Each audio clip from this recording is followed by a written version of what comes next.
Para cada 100 casos de Covid-19 no Maranhão, 3 mortes são registradas.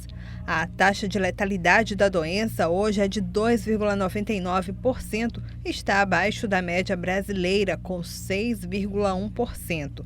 Os dados foram apresentados pelo governador Flávio Dino durante uma coletiva virtual, apontando ainda um cenário com 2 tendências: queda de casos na ilha de São Luís, mais um crescimento em outras regiões do estado. Falou também que já são mais de 2 meses praticando medidas de prevenção, por isso é inviável que tudo se mantenha fechado. Em São Luís, a reabertura do comércio passou a ser feita de forma gradual. O governador Flávio Dino falou da busca por um meio termo. Outros setores da economia estão sendo definidos a partir de protocolos sanitários, mas a reabertura deve priorizar a prudência e também cautela. Nós verificamos que há, no Maranhão também, mas em todo o país, 2 extremos.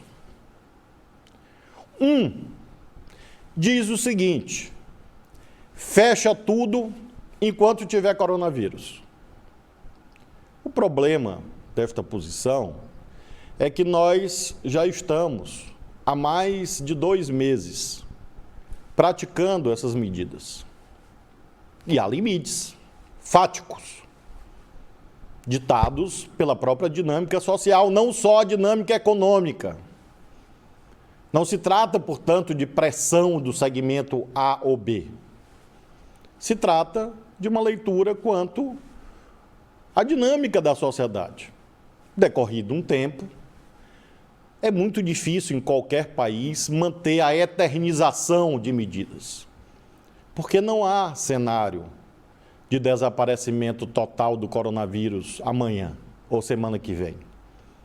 Enquanto não houver remédios verdadeiramente eficazes e não falácias demagógicas ou vacinas, nós teremos que conviver com isto.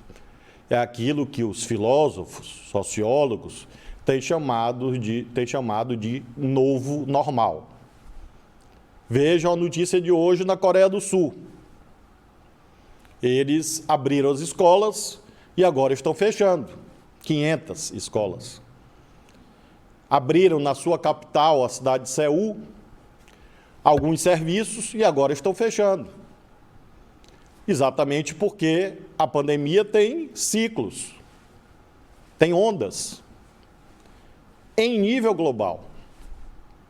Então não existe esse cenário que alguns, compreendo com muita angústia, desejam de que a sociedade fique fechada até o Natal, ou quem sabe até o ano que vem.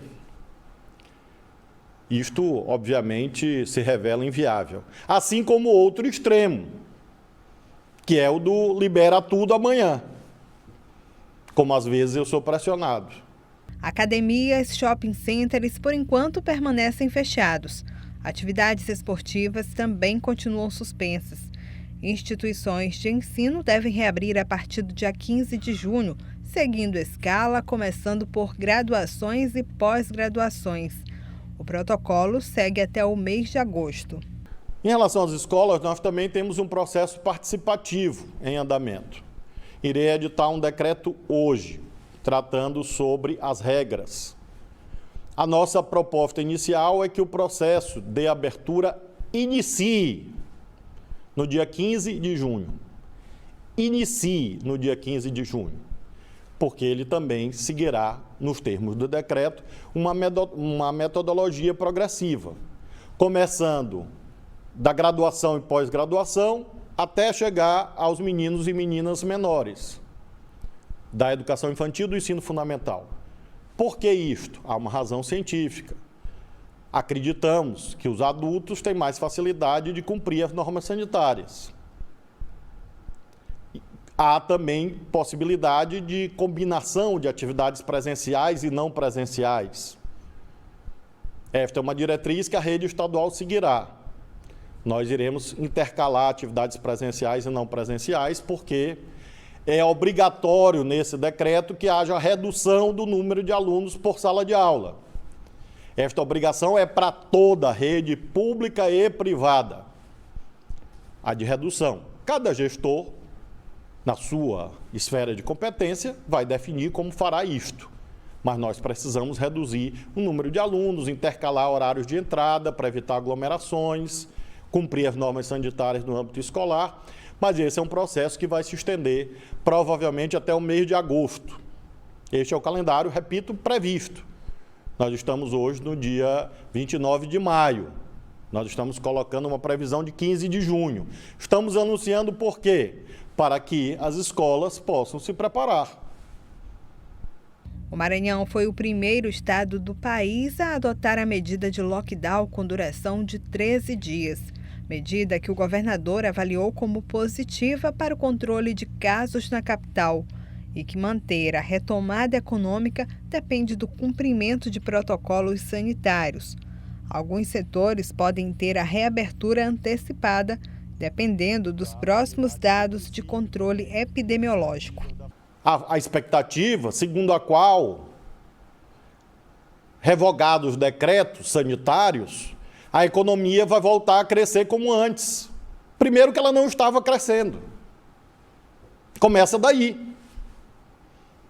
No ano passado não tinha coronavírus e a economia brasileira não cresceu. Esta é a prova cabal que é apenas uma irresponsabilidade demagógica atribuir a decretos governamentais e estaduais visando o controle da pandemia uma eventual crise econômica. Não! Ela já existia desde antes. Hoje, o IBGE revelou o Produto Interno Bruto brasileiro do primeiro trimestre. Portanto, antes da pandemia, ele já havia caído, o PIB. E, infelizmente, os indicadores em relação ao restante do ano são muito difíceis. Então, quero, com muita lealdade, me dirigir a todos os empreendedores, empresários, trabalhadores, aqueles que movimentam a economia do nosso Estado, para dizer que, lamentavelmente, todos somos vítimas de uma terrível crise econômica global, nacional. E não adianta culpar o governador do Estado pensando que vai ganhar votos com isto, ou por ódios pessoais. Respeito tudo. Mas o nosso problema econômico não se resolve com liberou geral. Nós precisamos, portanto, buscar o meio termo. E é isso que estamos buscando em meio a uma conjuntura inédita, em que não há literatura, não há padrões científicos, não há casuística que ensine o caminho de modo perfeito. Nós estamos buscando este meio termo entre o fecha tudo eternamente e o libera tudo amanhã. Nós estamos buscando esse meio termo entre esses dois extremos. Fizemos, no dia 25 de maio, a abertura de pequenas empresas familiares. Estamos hoje editando, estará imediatamente disponível após a coletiva, até o meio-dia, a íntegra da portaria editada pelo secretário-chefe da Casa Civil, Marcelo Tavares, dizendo quais as atividades econômicas que estão autorizadas a funcionar e com qual protocolo sanitário a partir da segunda-feira. E há uma previsão, e faço questão de enfatizar a palavra previsão, em relação a outros setores econômicos até o final do mês de junho, até o dia 29 de junho, como eu me comprometi na entrevista coletiva passada. Então, nós estamos nessa metodologia sujeita à antecipação, se os indicadores epidemiológicos permitirem, ou sujeita à postergação, se os indicadores epidemiológicos determinarem. Isto, minha gente, é a tendência do mundo, do planeta. De você fazer um processo gradual em que você pode liberar ou tornar mais rígidas as medidas de controle sanitário de acordo com as necessidades objetivamente verificáveis. E, portanto, não é algo que se refira ao governo do Maranhão, e sim, infelizmente, a esta terrível situação que nós estamos vivendo.